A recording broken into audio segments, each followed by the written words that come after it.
Genesis chapter 35. Jacob returns to Bethel. God said to Jacob, "Arise, go up to Bethel, and settle there. Make an altar there to the God who appeared to you when you fled from your brother Esau." So Jacob said to his household and all who were with him, "Put away the foreign gods that are among you, and purify yourselves, and change your clothes. Then come, let us go up to Bethel, that I may make an altar there to the Lord, who answered me in the day of my distress, and has been with me wherever I have gone." So they gave to Jacob all their foreign gods that they had, and the rings that were under their ears, and Jacob hid them in the oak that was near Shechem. As they journeyed, a terror from God fell upon the cities all around them, so that no one pursued them.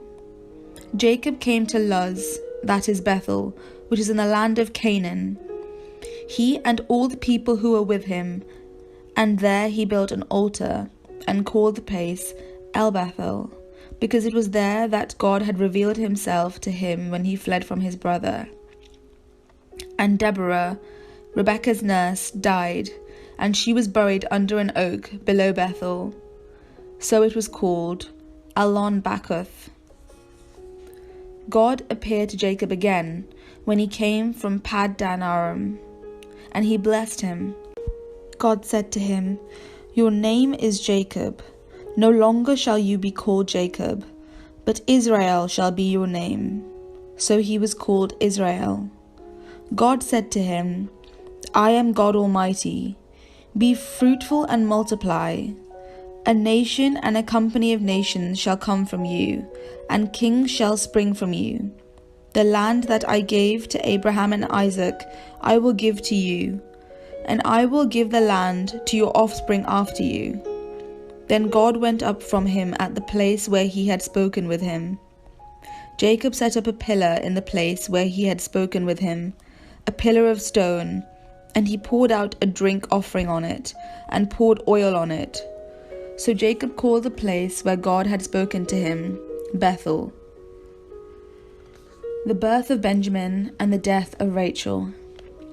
Then when they journeyed from Bethel, and when they were still some distance from Ephrath, Rachel was in childbirth, and she had hard labor.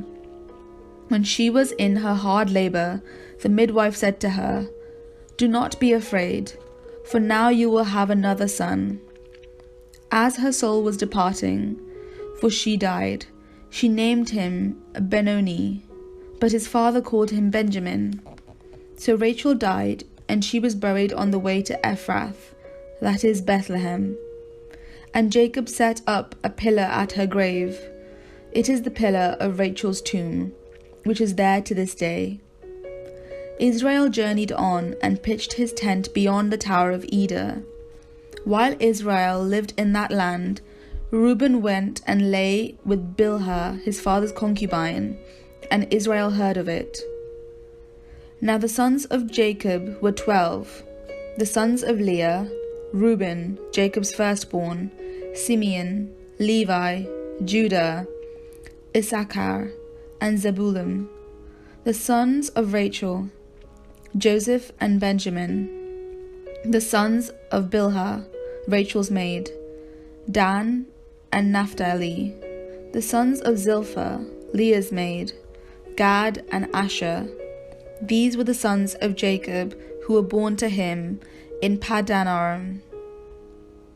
The death of Isaac. Jacob came to his father Isaac at Mamre, or Kiriaraba, that is Hebron, where Abraham and Isaac had resided as aliens. Now the days of Isaac were 180 years, and Isaac breathed his last. He died and was gathered to his people, old and full of days, and his sons Esau and Jacob buried him.